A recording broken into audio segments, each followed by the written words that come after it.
Wa umirtu li an akuna awwalal muslimin, dan aku diperintah supaya menjadi orang yang awal pertama berserah diri daripada orang Islam. Jadi Islam tu apa? Islam adalah amalan zahir. Tadi ikhlas tu amalan batin, amalan hati. Islam tu adalah amalan luaran. Jadi dalaman luaran kepada Allah Subhanahu Wa Taala. Dalaman dia kepada Allah, luaran dia tunduk, patuh. Muslimin itu orang yang berserah diri kepada Allah Subhanahu Wa Taala. Jadi Rasulullah memang orang Islam yang pertama sekali. Siapa orang Islam pertama daripada umat ini? Rasulullah SAW. Rasulullah awalul muslimin, orang yang pertama sekali Islam. Dan ada ulama cakap maksud awalul muslimin ni berarti aku yang orang yang pertama sekali itu bersegera kan. Aku bersegera menyerah diri aku kepada Allah Subhanahu Wa Taala. Jadi Rasulullah diperintah dua perkara di sini, diperintah untuk ikhlas dan diperintah untuk beramal, tunduk, patuh, taat kepada Allah Subhanahu Wa Taala.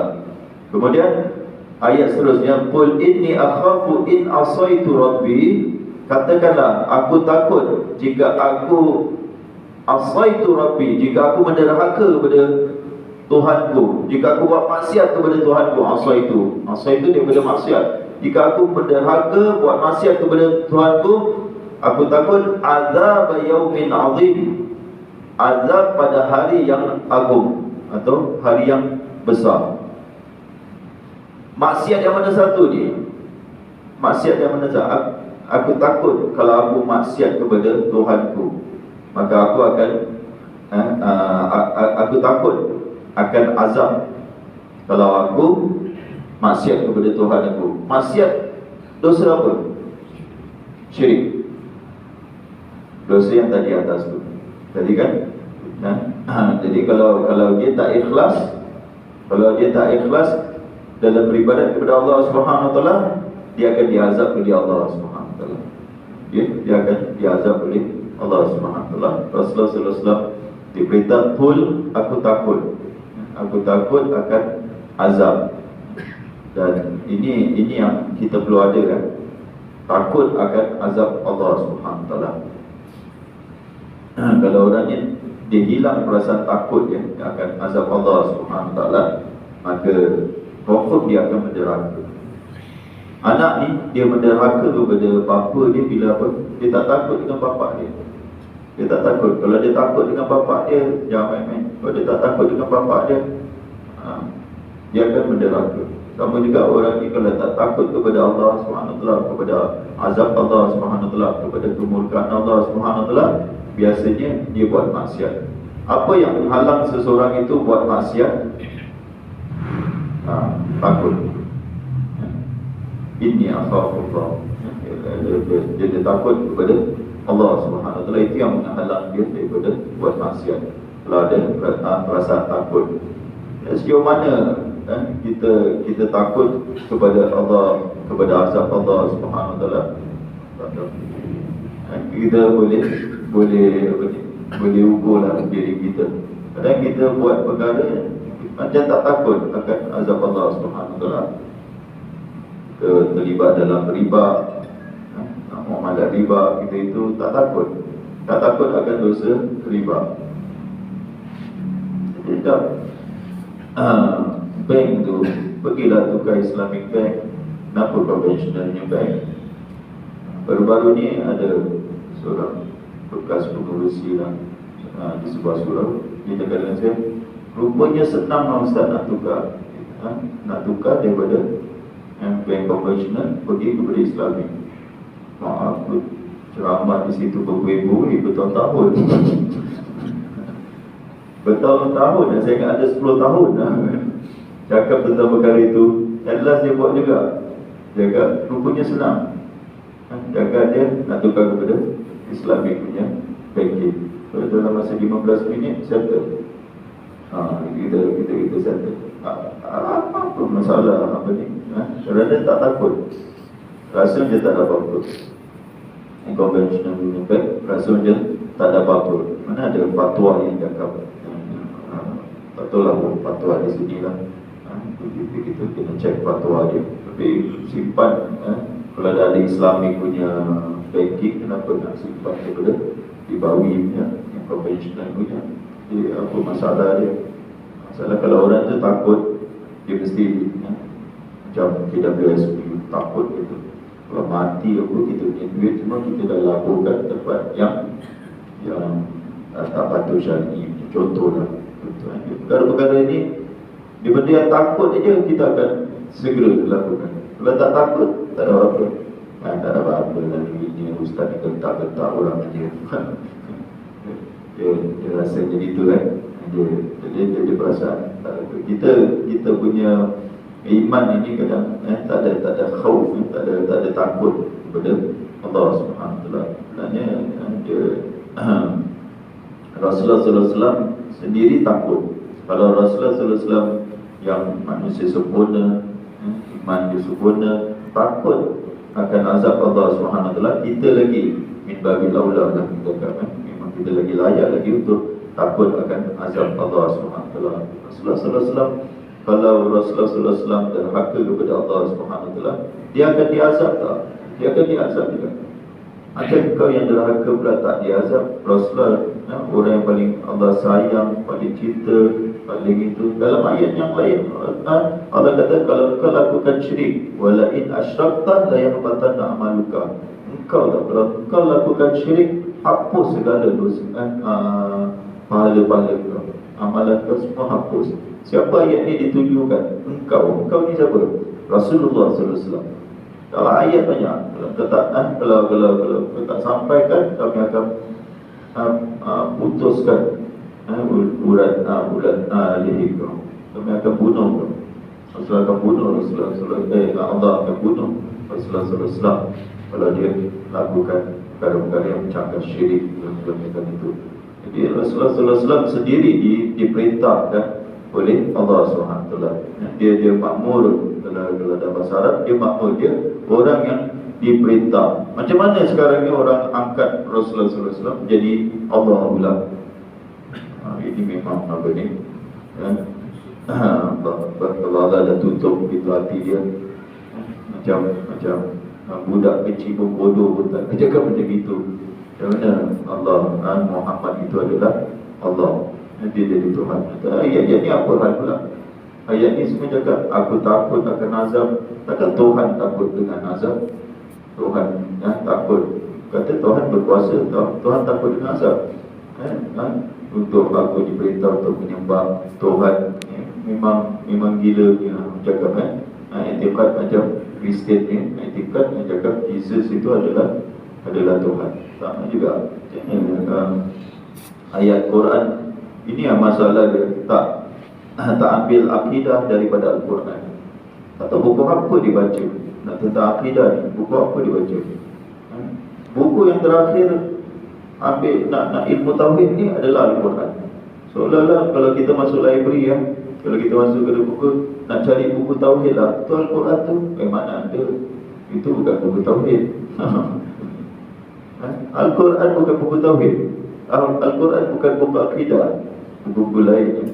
Jadi dia dahulukan buku-buku lain daripada Al-Quran. Al-Quran bukan buku akidah, bukan buku tauhid. Zaman Rasulullah sallallahu alaihi wasallam, kitab apa yang ada? Kitab apa yang ada?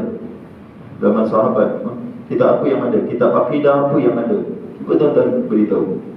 Kitab akidah apa yang ada? Kitab tauhid apa yang ada? Kalau bukan Al-Quran. Kalau betul-betul cukup tak Al-Quran ini sebagai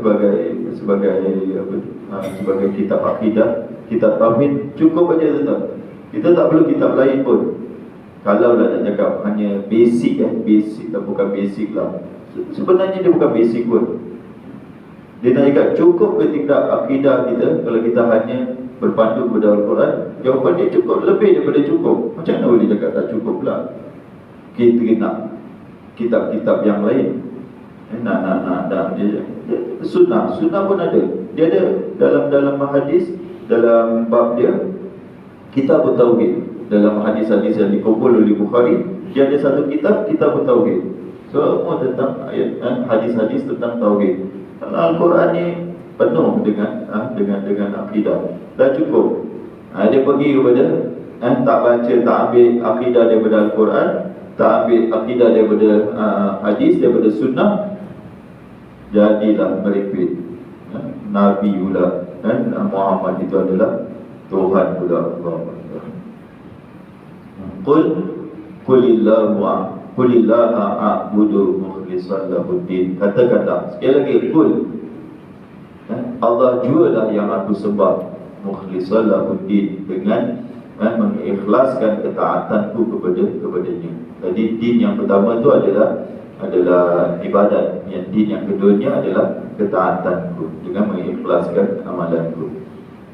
Dan Rasulullah SAW diperintah dia iklan dulu tau. Jadi gambaran dia, Rasulullah SAW pergi ke jumpa orang-orang musyrik yang ramai ni, dan beritahu, aku tak menyembah selain daripada Allah. Aku hanya beribadat, taat hanya kepada Allah Subhanahu Wa Taala.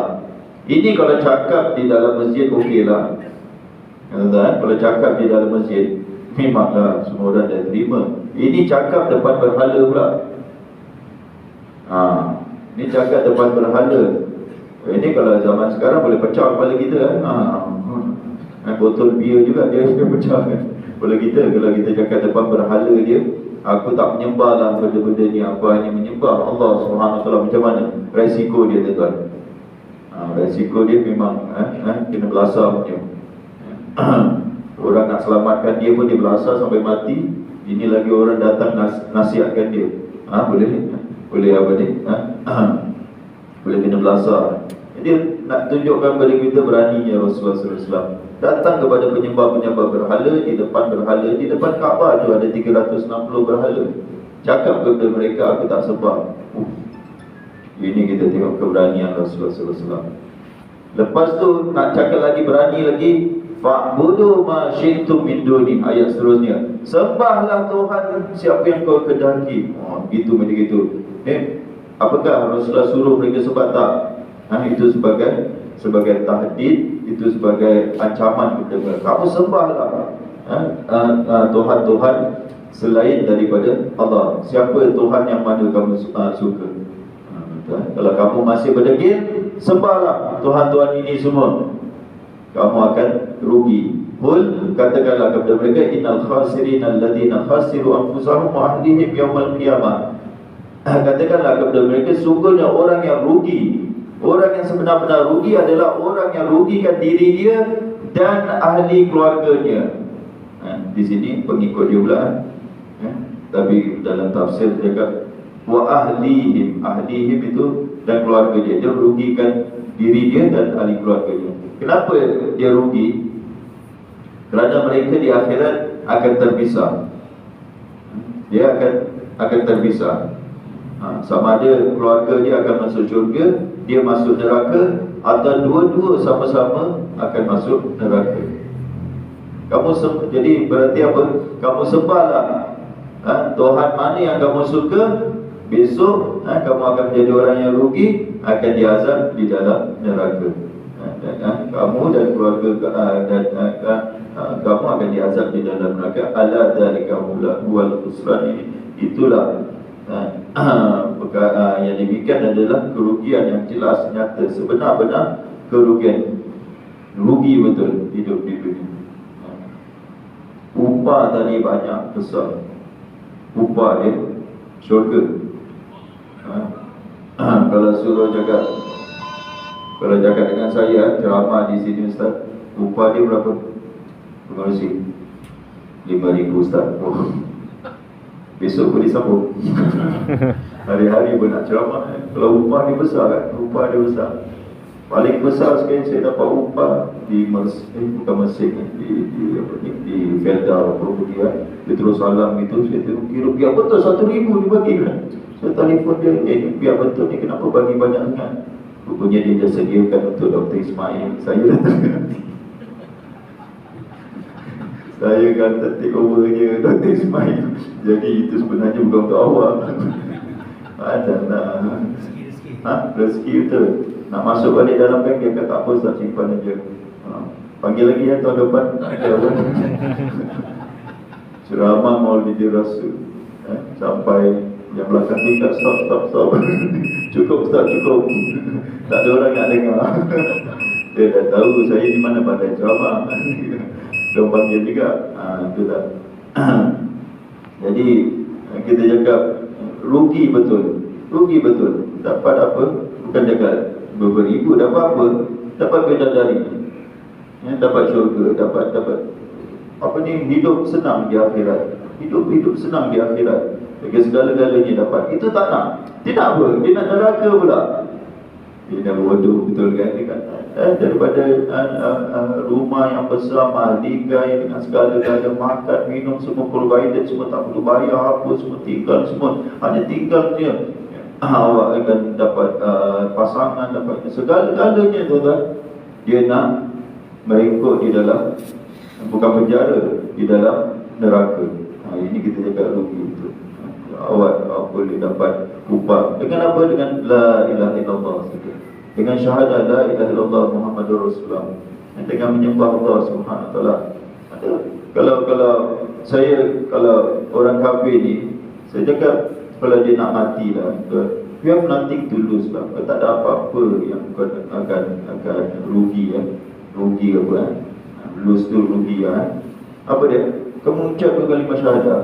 Kalau dia lah yang tak ada agama, tak tahu lah agama apalah, agama dia tak ada, kenapa kau tak mengucap aja? Mengucap aja dua kalimah syahadat. Kau percaya je tentang Allah dengan Rasulnya. Kalau dia mati pun, dia akan apa ni? Dapat ke syurga. Dari kau duduk hidup di dunia pun, kau tak ada agama, tak ada apa pun, tak ada sembahan, tak. Dia pun tak sembah agama dia pun, dia tak ikut, tak tahu apa. Apa yang dia rugi? Apa yang dia rugi kalau dia mengucap dua kalimah syahadat? Betul tak?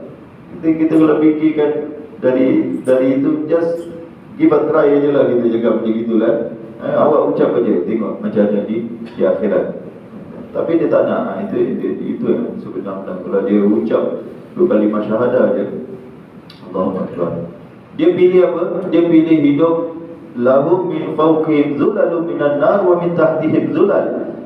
Dia pilih kehidupan yang bagi mereka disediakan lapisan-lapisan. Zulal ni lapisan-lapisan dari api menyekup dari atas mereka. Dan lapisan, biasa lapisan dia di atas tau. Zulal ni macam teduhan-teduhan tau. Teduhan teduh tau, tempat teduh, tempat berteduh. Tempat berteduh ni daripada api. Tempat berteduh biasa di atas. Tapi Allah cakap wa min tahtihim zulal. Di bawah mereka ada tempat berteduh juga. Macam mana ni? Atas, bawah. Biasa tempat berteduh atas ke bawah? Atas, ada tak? Siapa bikin rumah tempat berteduh di bawah? Bawah kaki tak ada. Jadi atas, macam mana nak faham ni? Kata ulama, dikelilingi lah, menyerkup. Itulah, serkup lah. Di atas, di bawah, semuanya api, lapisan api. Itu yang dipilih. Zalika yukhawwifullahu bihi ibadah. Demikian itu Allah menakutkan hamba-hambanya. Ya ibadi fattaqun. Balik Allah kata, wahai hamba-hamba aku, bertakwalah kepada aku. Fattaqun, takutlah. Tadi dia tak takut dengan api neraka. Allah kata takutlah tentang api neraka. Rasulullah SAW orang paling takut sekali tentang syirik, tentang ini. Ada satu Facebook dia suruh link. Cakap apa cakap tentang syirik, sikit-sikit syirik. Kata dia, Rasulullah tak takut umat dia syirik. Bohong betul. Dia cakap Rasulullah tak takut umat dia akan syirik. Rasulullah SAW ada sebuah hadis, yang paling aku takuti atas umatku adalah syirik yang kecil. Kata ulama, syirik kecil Rasulullah dah takut tau. Syirik kecil, belum lagi cakap syirik besar. Sebenarnya yang paling aku takuti atas umat aku. Macam mana awak boleh berbohong pula cakap Rasulullah tak takut pula? Allah nak jadi penceramah, dia jaga sikit lah, research sikit lah. kaji dulu ada tak hadis tu. Rasulullah cakap inna akhwafu, sungguhnya yang paling aku takut sekali adalah asyirkul asghar, syirik yang kecil. Kalau syirik kecil Rasulullah takut, apalagi syirik besar. Takkan Rasulullah tak takut umat-umat. Kan ada hadis kamu akan kembali sembah Lat dengan Uzza. Dan apa ni, Rasulullah, dan ayat ni jelas sangat yang cakap Rasulullah SAW takut akan syirik. Macam mana kita boleh cakap Rasulullah tak takut akan umat dia? Sikit-sikit jangan cakap syirik. Rasulullah tak takut akan umat dia syirik. Cakap main lepas saja lah, macam saya ni. Jadi jangan tuan-tuan, jangan berbohong atas nama Rasulullah SAW.